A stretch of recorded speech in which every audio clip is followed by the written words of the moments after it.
restaurada também, e outras providências mais, tá bom? Muito bem, então agora, meus queridos, nós vamos ter com o reverendo Diego a escola bíblica dominical aqui para os adultos, e nossas crianças, pré-adolescentes, adolescentes e jovens podem então nesse momento se dirigir às suas classes. Nós vamos, quero convidar o conselho a nos assentarmos à frente aqui. O reverendo Diego, por favor, assumir a palavra. Vou precisar do apoio de um irmão aqui para trazermos o púlpito móvel aqui para o reverendo Diego. Esse aqui é seu. Você prefere?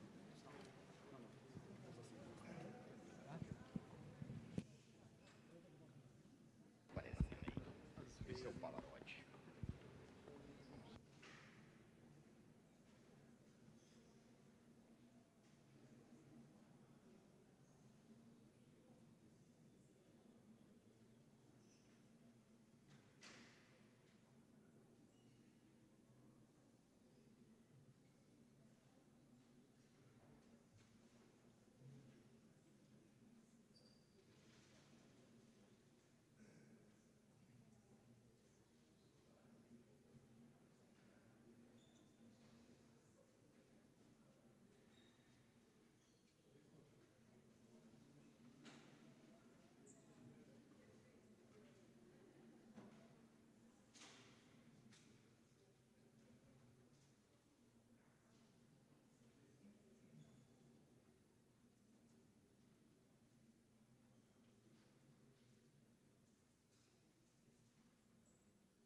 Bom dia, queridos. Nós estamos aqui reunidos na segundo domingo desse ano de 2022, e nossa temática nessa manhã é refletir um pouco a respeito da confiança em Deus.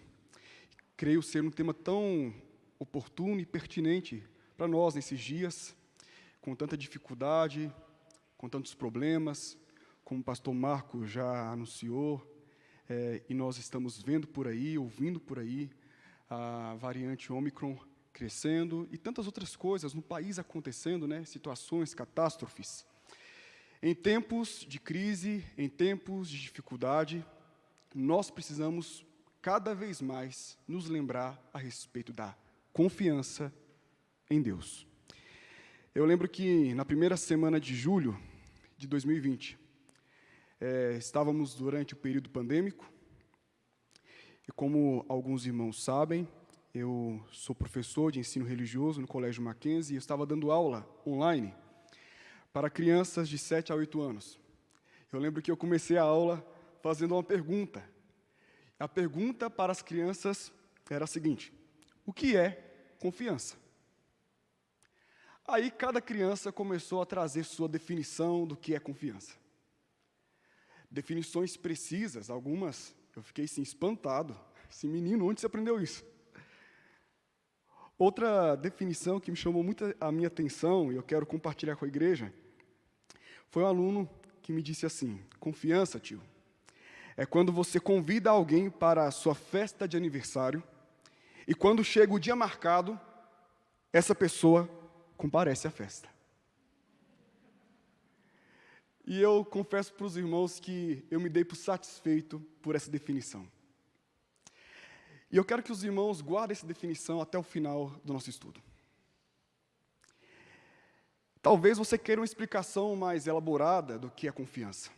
Talvez você queira procurar no dicionário e perceber através da visão de alguns linguistas o que é confiança. E eles definem confiança como substantivo feminino, crença na probidade moral, na sinceridade, na lealdade, na competência, discrição de outrem, crédito, fé, crença de que algo não faltará, de que é bem feito ou forte o suficiente para cumprir a sua função. Isso é confiança. Isso é confiança. Mas essa manhã nós vamos meditar a respeito da confiança em Deus. E para termos uma visão bíblica da confiança, quero convidar os irmãos a abrir a palavra do Senhor. Salmo de número 27, nós faremos a leitura de todo o texto. Salmo de número 27.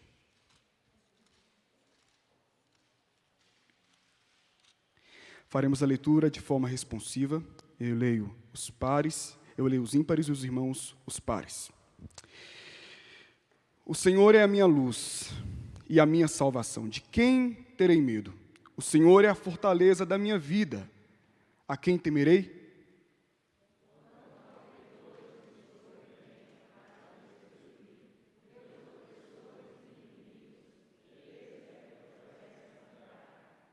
Ainda que um exército se acampe contra mim, não se atemorizará o meu coração. E se estourar contra a minha guerra, ainda assim terei confiança.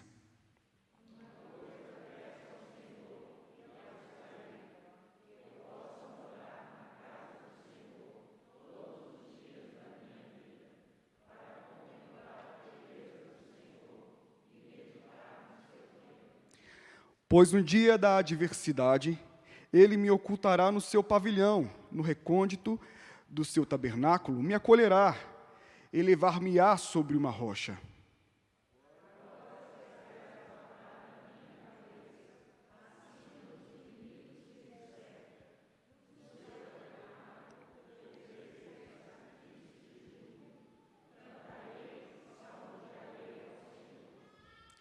Ouve, Senhor, a minha voz, eu clamo. Compadece-te de mim e responde-me.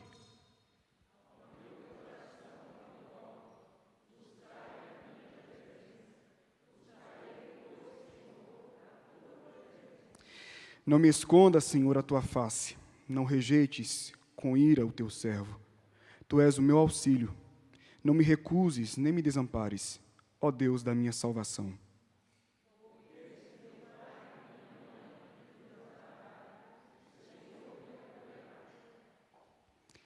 Ensina-me, Senhor, o teu caminho, e guia-me por vereda plana, por causa dos que me espreitam.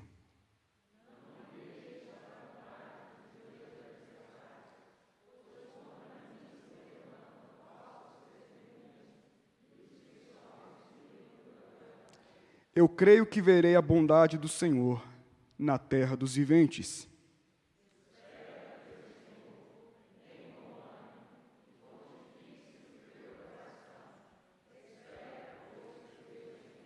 Amém. Fechemos os olhos. Vamos fazer mais uma oração ao Senhor. Deus, em Cristo Jesus, nós nos colocamos na Tua presença. Que o Senhor, na leitura da Tua palavra, na meditação da mesma, o Senhor possa trazer para todos nós a santa direção para nossas vidas, conforto, confronto, segundo o Teu querer e Tua vontade. Assim oramos na dependência de Cristo Jesus, Santo Espírito. Amém, amém. Meus queridos, esse salmo de Davi, carrega uma linguagem de natureza militar. Quando você lê o salmo, você percebe que existe aqui uma linguagem de natureza militar. Davi era um guerreiro. E a situação que Davi estava enfrentando era uma situação de guerra fria, tensão, infidelidade por todos os lados. E os inimigos intencionavam a morte de Davi, a destruição do seu reino, objetivando assim a ruína total de tudo aquilo que eles estavam vendo. Então Davi, ele está vivendo uma situação de guerra fria, tensão. Alguns estudiosos acreditam que, de forma específica, esse salmo foi escrito por Davi depois da guerra, ou seja, na sua vitória. Outros acreditam que não. Davi escreveu esse salmo justamente nesse momento de crise. A guerra estava próxima. E é nesse instante que ele escreve, então, o salmo. Quando é o tempo, quando é o período, de fato não sabemos. Mas, aqui no salmo, nós conseguimos perceber algumas lições, refletir a respeito de algumas lições quanto à confiança em Deus. E a primeira lição que conseguimos extrair do texto, à luz do versículo 1, 2 e 3, é que a confiança em Deus nos faz vencer o medo. Isso parece ser tão óbvio, né? A confiança em Deus nos faz vencer o medo. Mas no dia a dia, quando você, nós estamos no meio dessa tensão, quando nós estamos no meio dessa calamidade, nós esquecemos que confiar em Deus é muito mais do que declarar confio. É viver de fato essa confiança. E aquele que confia, ele vence o medo. Eu quero ressaltar algumas expressões que aparecem no texto. No versículo 1, 2 e 3, nós temos, por 3 vezes, a expressão, ou correlatos da expressão, não temerei. No primeiro versículo, diz assim, de quem terei medo? Depois, a quem temerei? No versículo 3, não se atemorizará o meu coração. O salmista está afirmando que, por confiar em Deus, ele não vai temer. Ele não vai temer. O homem e a mulher que confia no Senhor não teme homens, não teme impérios, não teme potestades, anjos e demônios. O homem e a mulher que teme o Senhor não teme o frio, não teme a espada, não teme a dor, não teme a morte. Confiança em Deus me leva ou me coloca numa situação onde eu estou a cada dia vencendo o medo. E algo me chama atenção nesse texto aqui.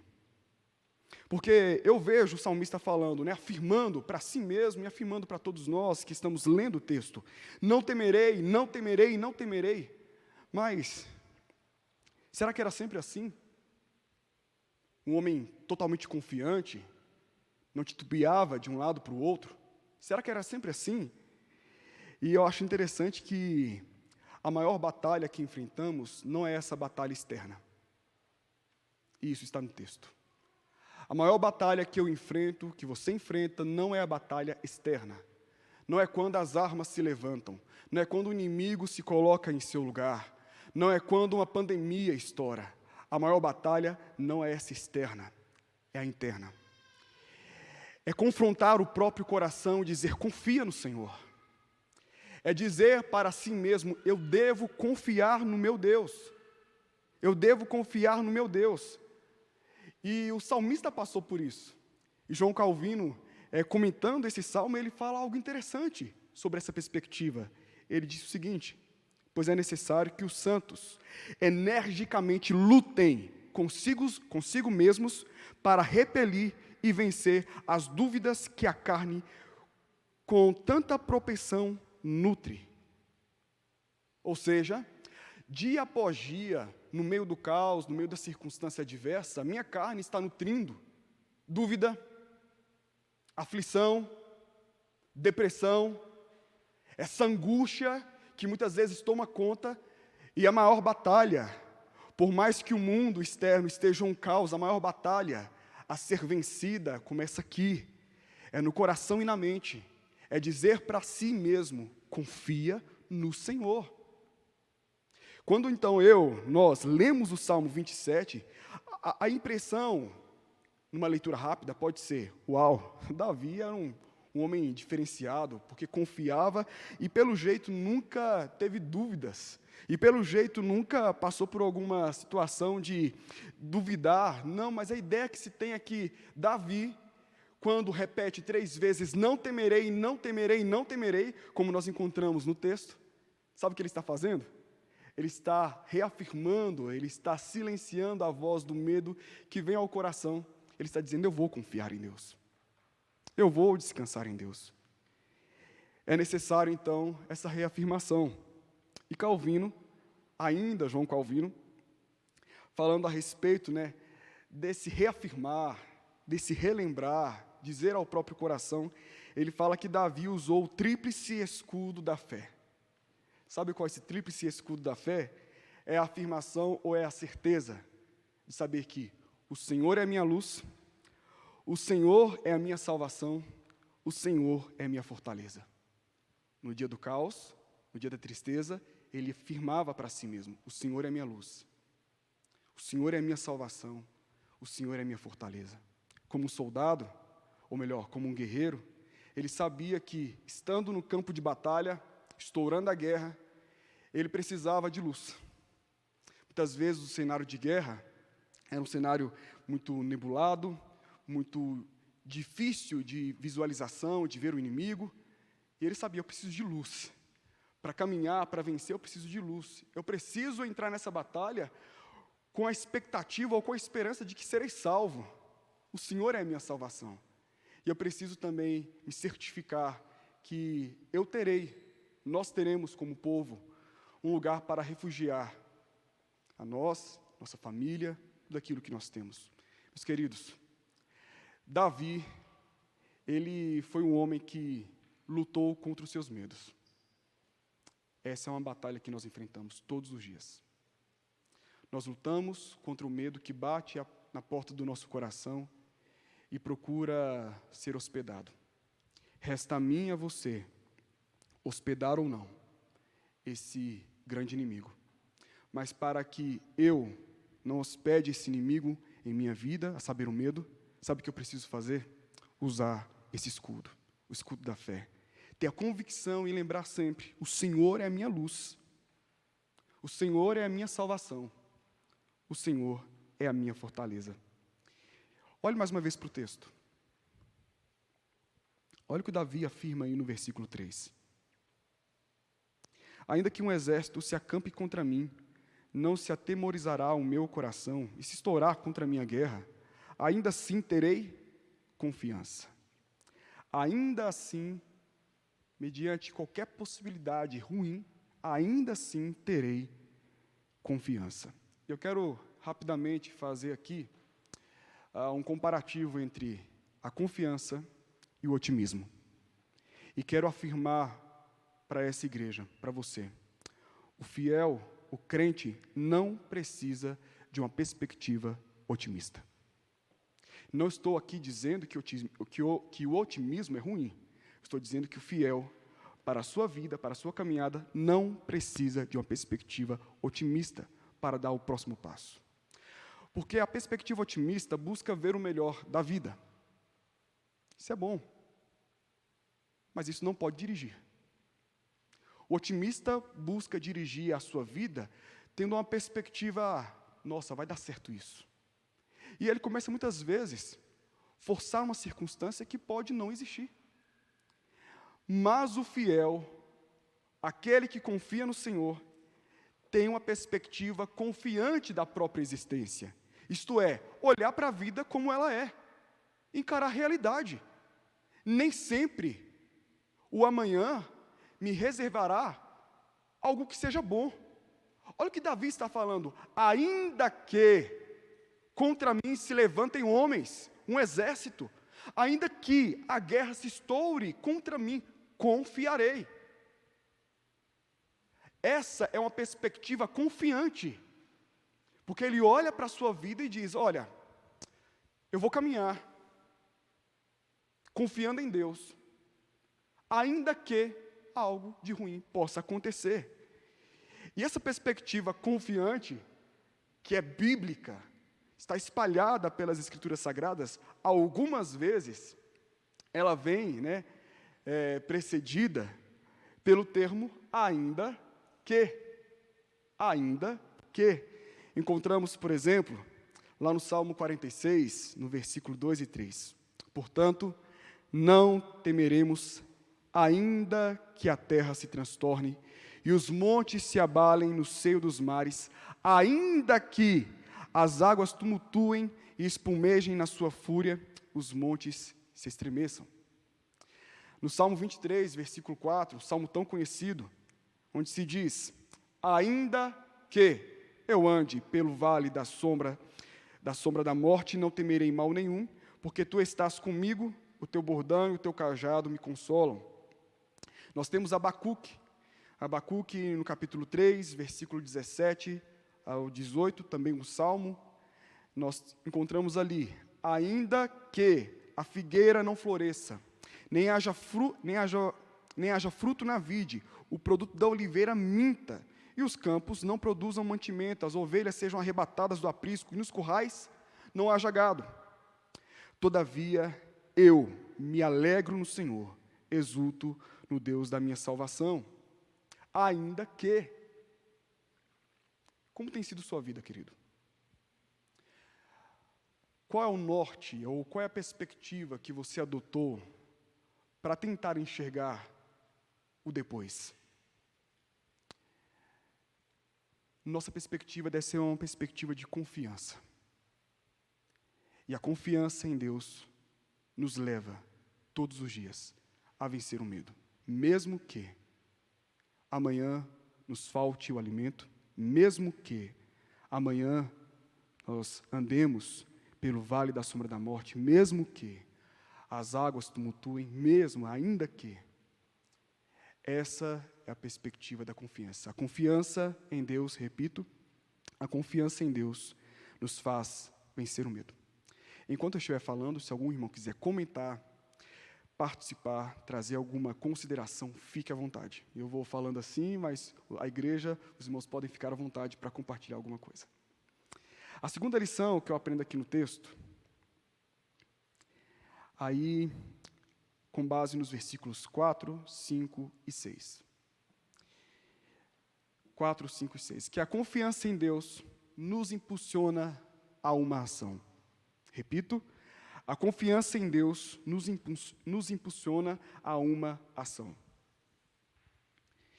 É dito, uma coisa peço ao Senhor e a buscarei, que eu possa morar na casa do Senhor todos os dias da minha vida para contemplar a beleza do Senhor e meditar no seu templo. O medo, segundo a ciência, é uma sensação desagradável que desencadeada pela percepção de perigo real ou imaginário. Fisiologicamente, o medo causa taquicardia, dilatação da pupila, ressecamento, tremores. Eu chamo a sua atenção para essa última parte, paralisia parcial ou total. Ou seja, a pessoa tomada pelo medo, algumas vezes, ela trava, não consegue agir, não consegue falar, não consegue pensar, não consegue resolver.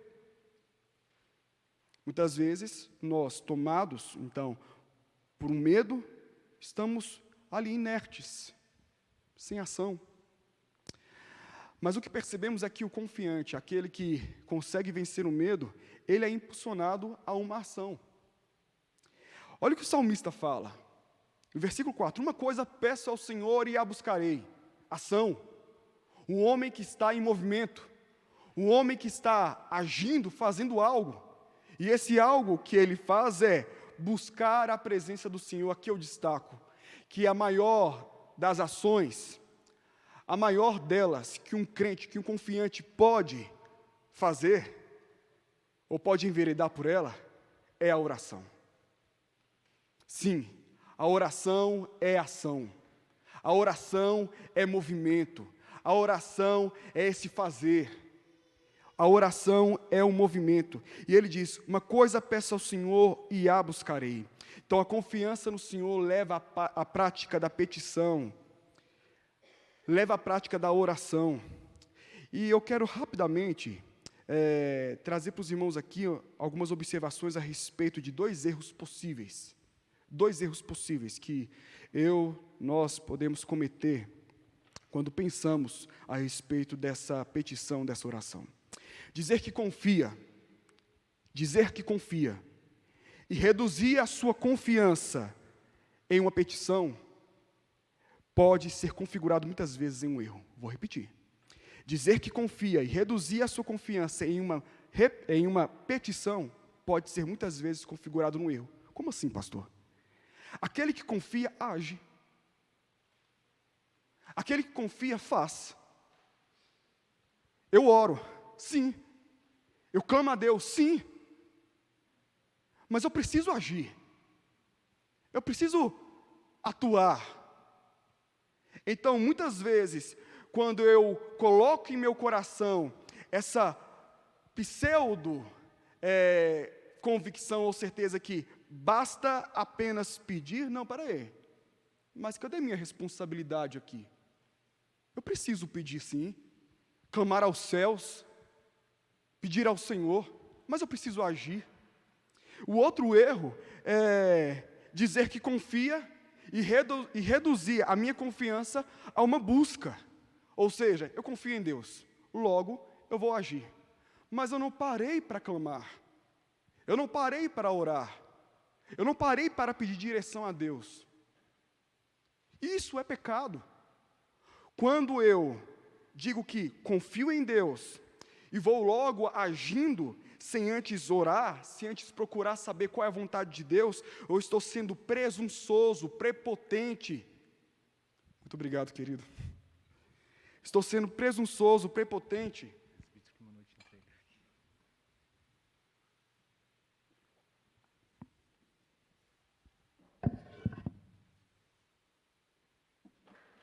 Eu estava procurando por água. Obrigado. Em não buscar a Deus uma direção para a minha vida. Então, quando o salmista, na sua posição de confiante, ele tem uma ação que é a ação de orar ao Senhor, ele não poderia ser levado por nenhum desses dois equívocos. O equívoco de orar e cruzar os braços no meio de uma batalha, e nem poderia se levar também pelo equívoco de dizer confio e não orar a Deus, não buscar o Senhor. O pedido do salmista era: uma coisa peço ao Senhor e a buscarei, que eu possa habitar, morar na casa do Senhor todos os dias da minha vida e contemplar a beleza do Senhor. O termo beleza, no hebraico, implica em doçura, algo que é deleitoso e prazeroso. Ele estava na guerra. Que prazer uma pessoa pode encontrar num ambiente de guerra? Nenhum. Ele está dizendo: ó Deus, como eu desejo o momento de estar na Tua presença, com o povo do Senhor, gozando de paz, adorando o Senhor na beleza da Tua santidade. Davi queria alívio de suas tensões, e no meio desse caos, a sua confiança o levou a uma ação. Então, se você diz que confia em Deus, age. Se você diz que confia no Senhor, cadê o teu movimento? O seu primeiro passo. Levanta da cama e diga: Deus, me ajuda.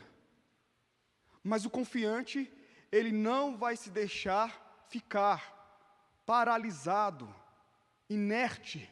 Não. Levanta. Faz. A confiança em Deus, então, nos impulsiona a ação. Primeiro vimos que a confiança nos faz vencer o medo. Vimos aqui, com base no versículo 4 até o 6, que a confiança nos impulsiona a ação. E de forma específica, o que o salmista queria aqui era viver na presença do Senhor, que tudo aquilo pudesse passar e viver na presença do Senhor. E ele orava por isso, e ele buscava a Deus por isso. E em terceiro lugar, eu vejo aqui no versículo, entre os versos 7 até o versículo 10, a confiança em Deus conduz o servo ao abraço acolhedor de Deus. A confiança em Deus conduz o servo, o confiante, no caso, ao abraço acolhedor de Deus. No versículo 7 até o versículo 10, nós temos aqui um momento onde o salmista rasga o coração. E ele vai contar o que está acontecendo com ele. E ele diz o seguinte: ouve, Senhor, a minha voz. Eu clamo, compadece-te de mim, responde. Eu imagino ele fazendo essa oração, quase que gritando, no sentido de desespero. Ao meu coração me ocorre, ele disse. Eu ouvi isso.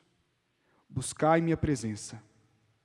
E ele disse: buscarei, pois, a presença do Senhor. E ele disse: não me esconda, Senhor, a tua face, não rejeites com ira o teu servo. Tu és o meu auxílio. Não me recuses, nem me desampares, ó Deus da minha salvação. E o versículo 10. Porque se meu pai e minha mãe me desampararem, o Senhor me acolherá. No ambiente de guerra, ele sabia o que era ser traído. No ambiente de guerra, ele sabia o que era não poder olhar, às vezes, para para o lado e não confiar mais em algumas pessoas. No ambiente de guerra, ele sabia o que era viver uma sensação quase que eterna, no período ali de guerra, de abandono, solidão. E é nessa circunstância que ele diz para o Senhor, e eu imagino que desesperadamente dizendo ao Senhor: não escondas a tua face, Deus, não afaste de mim, não me deixes, não me abandones, eu quero o Senhor, eu preciso do Senhor, eu necessito do Deus Todo-Poderoso. E me chama muita atenção essa expressão, eu já disse isso aqui para a igreja, não escondas a tua face. A face de um rei, quando voltada para um servo, significava que, naquele dia, aquele servo que teve a face de Deus voltada para ele seria de alguma forma agraciado.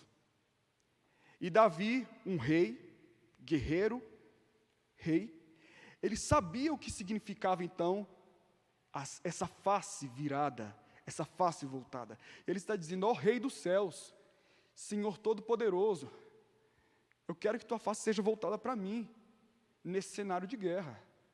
Eu quero que tua face seja voltada para mim, olhe para mim, Senhor. O sentimento de abandono do salmista era latente. O sentimento de solidão dele era intenso. Onde estavam seus companheiros, amigos, parentes? E a impressão que ele tinha sobre toda aquela situação era traição sobre traição, infidelidade sobre infidelidade, ingratidão acima de ingratidão, ao ponto do mesmo declarar: ainda que meu pai e minha mãe me desamparem, o Senhor me acolherá. Ainda que eu seja o mais extremo, dos abandonos, ainda que meu pai e minha mãe me desamparem, o Senhor me acolherá. É sabido que um dos maiores traumas na experiência humana é o abandono paternal e maternal. Um dos maiores traumas é o abandono. Em todo o Brasil, esse é um dado, antes da pandemia, haviam mais de 47 mil crianças e adolescentes vivendo em abrigos, segundo o Conselho Nacional de Justiça. A rejeição é um ato de desprezo à vida. A rejeição é o ato de sentenciar à morte aquele que é vulnerável. A rejeição é um trauma para a vida quase que inteira, Se não tiver a mão do Senhor sobre a vida da pessoa que outra hora foi rejeitada pelo pai e a mãe, essa pessoa, ela desenvolve muitas dores na alma. A neurociência tem desenvolvido estudos que apontam para um resultado interessante, triste, porém interessante. Eles afirmam que a dor física e a dor da rejeição ativam a mesma região no cérebro. A dor física e a dor da rejeição ativam a mesma região. Isso significa que quando uma pessoa fala, sobre sentir dor por ser rejeitada, isso não é uma mera figura de linguagem. Isso é um fato. A rejeição causa dor. Aquele que se sente rejeitado ou que se vê rejeitado está sentindo dor. Dor talvez até física, dor na alma. Está sentindo dor. E o salmista, no meio desse caos, sentindo dores, porque ele está vivendo esse abandono por muitas pessoas, ele diz ao Senhor: Deus, olha para mim. Olha para mim. Ele apega-se então ao Senhor Deus. Ele se apegou ao Senhor Deus. E aqui nós trazemos uma verdade que todos nós devemos sempre nos lembrar: não existem órfãos de Deus. Não existem órfãos do Pai Celestial. Essa é uma certeza que podemos trazer no peito e na mente. Eu jamais, pode vir o que for, o caos que for, a guerra que for, o inimigo que for, ele pode me conseguir tirar a roupa, pode me conseguir tirar a saúde, mas jamais a filiação. Jamais a filiação. Eu sei a quem pertenço, pertenço ao Deus Pai, sou filho dele. Então, a confiança em Deus conduz o fiel, o crente, ao abraço acolhedor do Pai, do Deus Todo-Poderoso. Não há nada melhor do que ser abraçado por Deus quando nós estamos vivendo esse caos. Nada melhor do que saber que os braços de Deus estão abertos quando nós estamos vivendo esse período de vulnerabilidade. A quarta lição que eu aprendo nesse texto, à luz dos versos 11, 12 e 13, é que a confiança em Deus nos faz aprender. Olha o que ele diz aí no início do versículo 11. Ensina-me, Senhor, o teu caminho e guia-me por vereda plana, por causa dos que me espreitam. Ensina-me, Senhor. Ensina-me o teu caminho. Aquele que confia em Deus entende que suas batalhas são campos de aprendizagem. Deus ensina no deserto, Deus ensina no exílio, Deus ensina na perseguição, Deus ensina no leito e no luto. Deus nos ensina. E ele pedia a Deus, eu quero aprender, eu necessito aprender. Eu não sei você, mas toda vez que eu e minha esposa, nós passamos por uma situação difícil, eu quero passar daquela situação e olhar para trás e dizer, no mínimo, eu aprendi isso ou aquilo. Não há nada pior para uma pessoa do que passar por uma circunstância difícil, um caos, e chegar do outro lado do abismo e perceber que permanece a mesma pessoa, muitas vezes imatura na fé, que não desenvolveu alguma coisa aqui ou acolá. Então, quando eu passo pela aflição, quando eu passo pela guerra, como no caso do salmista, eu quero passar fazendo essa oração, ensina-me, Senhor. Ensina-me, Senhor, eu quero aprender alguma coisa. Eu quero aprender alguma coisa. Eu tenho certeza que os céus já pensaram alguma lição para me dar nessa circunstância. E ele afirma ainda, guia-me por vereda plana. Em tempos de guerra, os exércitos passariam por terrenos íngremes, terrenos muitas vezes tortuosos, cheios de buracos. E o que ele pede é, guia-me por vereda plana.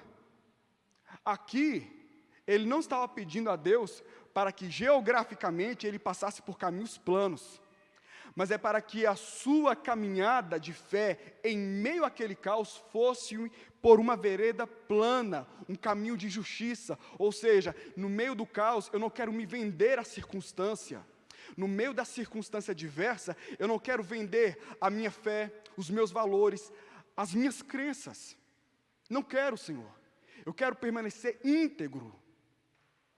Eu quero permanecer íntegro. Guia-me por vereda plana, que meu caráter não seja desvirtuado no meio dessa circunstância. Essa deve ser uma oração que eu preciso, e nós precisamos fazer. Isso é aprender no caos. Isso é aprender na adversidade. No versículo seguinte, ele diz o seguinte, não me deixes à vontade dos meus adversários. Eu não quero que os adversários façam festa comigo e com os meus soldados. Eu não quero morrer no campo de batalha. Os adversários de Davi se levantaram contra ele, suscitaram falsas testemunhas e respiravam cada vez mais crueldade contra o próprio Davi. Davi não queria ficar à mercê desses homens. Inclusive, em 1 Crônicas, no capítulo 21, versículo 13, Davi afirmou, é terrível a minha aflição, contudo, prefiro cair nas mãos de Yahvé, o Senhor, porquanto é grande a sua misericórdia a ser vingado pelos homens. Senhor, não me deixes à mercê desses homens, desses meus adversários. Eu quero estar nas suas mãos, porque nas suas mãos eu encontro misericórdia, nas tuas mãos eu encontro bondade. Eu quero estar nas tuas mãos. No período da adversidade, eu preciso, todas as vezes, olhar para a minha vida e fazer então essa oração. Ensina-me, Senhor. Eu quero aprender. Eu preciso aprender no meio da adversidade. Que a nossa fé seja uma fé madura, provada e aprovada, mas que saiamos diferentes das crises. A última lição que eu aprendo aqui no texto, com base no versículo 14, último verso, diz assim o texto: espera pelo Senhor, tem bom ânimo e fortifique-se o teu coração. Espera, pois, pelo Senhor.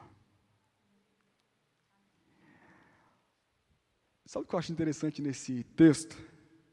E eis a última lição. A confiança em Deus nos faz ensinar. Se eu aprendo, se o confiante aprende, ele também deve ensinar. E aqui nós temos, na dinâmica do texto, como que se o Davi estivesse olhando para mim, para você, para o povo de sua época, e dizendo: olha, meu filho, minha filha, você não passou por essa experiência, eu já passei.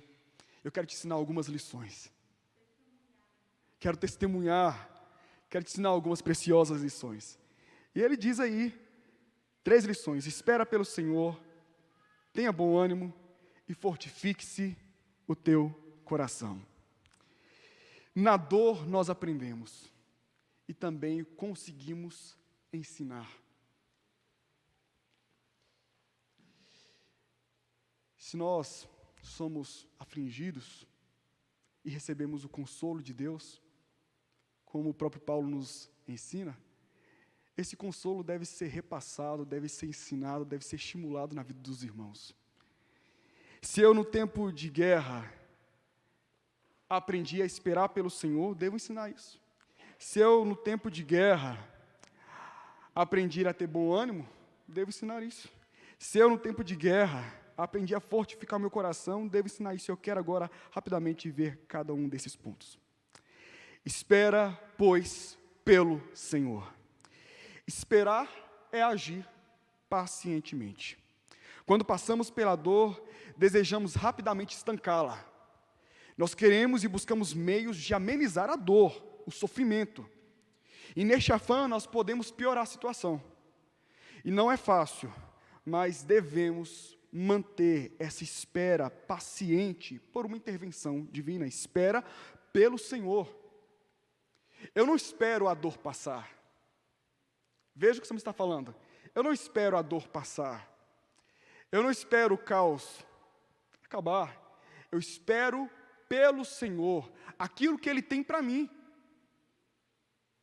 que pode ser maior do que tudo aquilo que eu espero. Pode não, é maior do que tudo aquilo que eu espero, peço. Então espera pelo Senhor, espera pela intervenção divina, espera pela ação divina. Ele é o mesmo ontem, hoje e o será para todo sempre. Ele tem todo o poder. Ele pode e Ele muda os nossos cenários conforme o seu querer e sua vontade. Espera, pois, pelo Senhor. Essa espera deve ser, então, uma espera com paciência. Existe uma música de uma banda cristã chamada já extinta, Palavra Antiga. E o título da canção que eles escreveram sobre confiança é Esperar é Caminhar. Esperar é caminhar.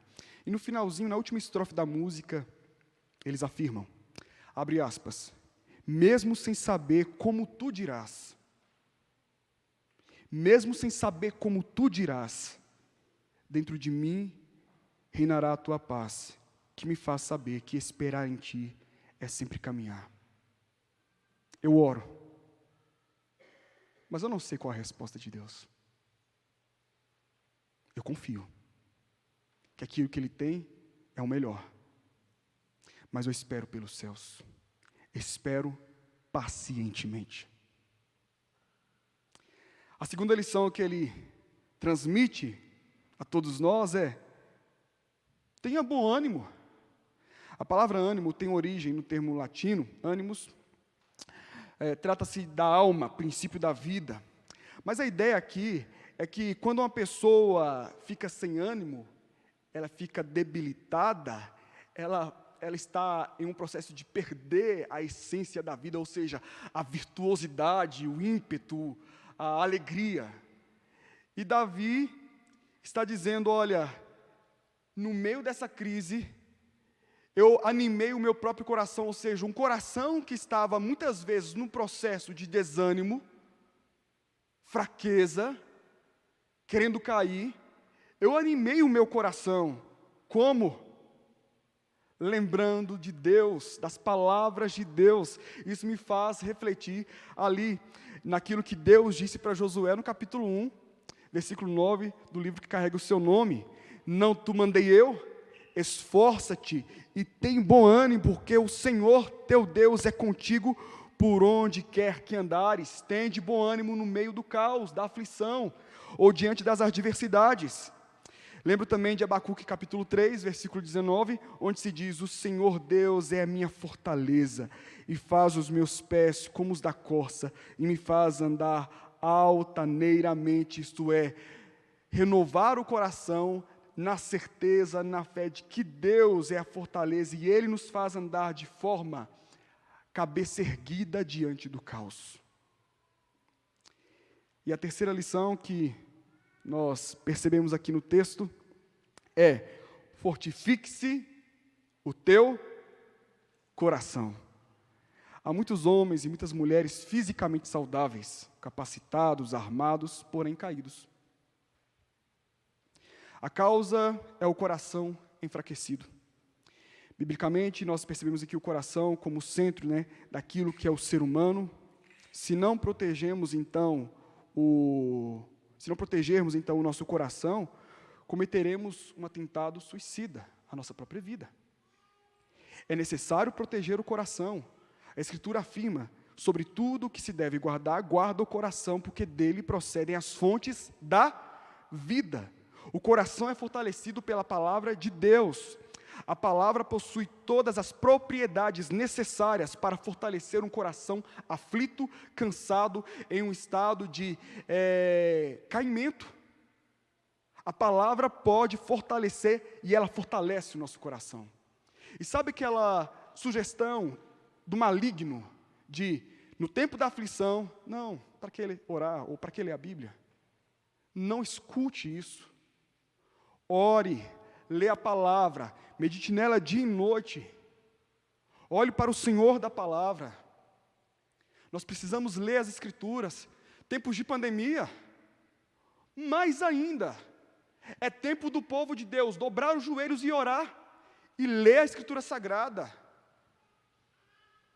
Nós precisamos voltar o nosso coração, ou melhor, fortalecer o nosso coração. Não, eu não fortaleço meu coração com palavras de otimismo. Não, eu não fortaleço meu coração com ideologias e pensamentos pós-modernos. Não, eu não fortaleço meu coração com números que sejam talvez favoráveis a uma queda da Covid. Eu não fortaleço meu coração tendo a certeza de que tal ou tal político estará ali no governo, porque é do meu agrado. Eu não fortaleço meu coração com essas notícias. O meu coração será fortalecido com a palavra de Deus. E se você substitui a palavra de Deus, certamente o seu coração está enfraquecido. Então fortifique-se. Fortifique-se, olhando e voltando-se para a palavra. Meus queridos, eu estou falando e se alguém quiser participar, fique à vontade. A confiança leva o crente a vencer o medo. A confiança em Deus leva o crente a agir. A confiança em Deus leva o crente a olhar para o Pai, voltar-se para o Pai e se ancorar, abraçar os seus braços de amor. A confiança leva o crente a aprender e a ensinar. Olhe para o Salmo 27 mais uma vez. Quando olho para o Salmo 27, como eu afirmei desde o início, nós aprendemos a confiança. Mas confiança em Deus. E que Deus é esse que de forma específica o Salmo 27 nos revela? Que Deus é esse que o Salmo 27 está revelando a todos nós? O Deus revelado no Salmo 27 é aquele que é a luz, aquele que é a salvação, aquele que é o refúgio, aquele que pode nos dar o direito de morar na sua casa, versículo 4. Aquele que nos oculta no seu pavilhão, nos acolhe no seu recôndito, isto é, debaixo de suas asas, versículo 5. O Deus revelado aí é aquele que nos exalta na presença e acima dos nossos inimigos, segundo o versículo 6. O Deus revelado aí é o Deus que não nos deixa órfãos, versículo 10. O Deus revelado nas Escrituras, de forma específica no Salmo 27, é o Deus que nos ensina no meio da tribulação. É aquele que não nos deixa à vontade do inimigo, vulneráveis, mas nos protege. É aquele que pode nos conceder a bondade ainda em vida, segundo o versículo 13. Perceba que todas essas qualidades, essa revelação de Deus, aponta para a pessoa de quem? Jesus. Ele é a luz, Ele é a salvação, Ele é o nosso refúgio. Ele mesmo disse que não nos deixaria órfãos. O Salmo aponta para a pessoa de Jesus, Ele, o Deus encarnado, o verbo da vida. Sabe o que eu preciso me lembrar, então, em 2022? Sabe o que essa igreja, nós como povo de Deus, nós precisamos nos lembrar em 2022? Eu preciso confiar em Deus. O Deus que se revela em Cristo Jesus. Eu preciso confiar em Jesus. Eu preciso confiar em Jesus. Lembra da história que eu contei para vocês no início? Vou repetir aqui. Entrei na sala de aula online e perguntei para as crianças: alguém sabe o que significa confiança? Dentre muitas, o menino disse que confiança é quando você convida alguém para a sua festa de aniversário e quando chega o dia marcado, ela comparece à festa. Sabe o que ele queria dizer com isso? Na sua forma de traduzir a palavra confiança, ele estava dizendo: professor, confiança é certeza da presença. Confiança é certeza de que Ele está presente. A grande diferença é que eu não convidei Jesus para a minha festa. Na verdade, nem festa eu tinha. A grande diferença é que Jesus veio, bateu na porta do meu e do seu coração, e Ele disse: eu sempre estarei com você. Eu sempre estarei com você. Confiança é certeza da presença. Ele nunca nos abandonará. Nunca. Por isso que o confiante, ele vai lutar contra o medo. Por isso que o confiante vai agir. Por isso que o confiante vai se jogar nos braços de Deus. Por isso que o confiante vai aprender a ensinar. Por isso que o confiante vai ter essa postura de vida. Porque ele tem certeza da presença de Jesus Cristo. Como está a sua vida, meu querido? Como você começou 2022? Tenha certeza. Ele, Jesus Cristo, Ele faz parte da nossa, entre aspas, festa. Ele faz parte da nossa vida.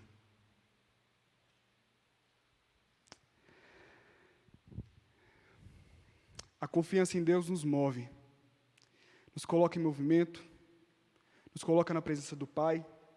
Nós aprendemos a confiar, nós aprendemos a descansar, nós aprendemos a esperar. Essa é a reflexão que eu queria trazer para a igreja nessa manhã. Que Deus possa profundamente falar ao nosso coração e trazer uma direção para nossas vidas, essa perspectiva da confiança. Algum irmão tem alguma colocação? Algum irmão quer trazer algum acréscimo a essa reflexão que foi feita? Uma pergunta?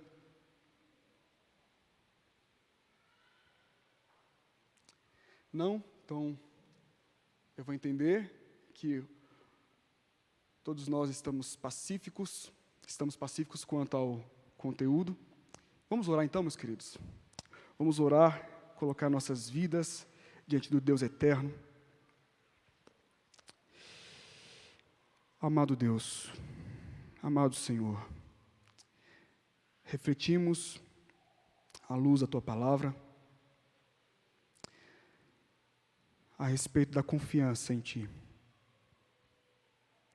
É certo, Deus, que muitas vezes o nosso coração está pendendo para um lado, para o outro, ouvindo dúvidas, sendo tomado por dúvidas, mas tem misericórdia de todos nós, Pai. Renova o nosso coração no Senhor. Renova a nossa fé, nossa confiança. Renova-nos, Pai, em nome de Cristo Jesus. E que essa igreja, fortalecida por Tua palavra, pela ação do Espírito Santo, em Cristo Jesus, esteja cada vez mais fundada, firmada em Ti, Pai. Essa é a nossa oração, em Cristo Jesus. Amém e amém. Queridos, antes de nós sairmos,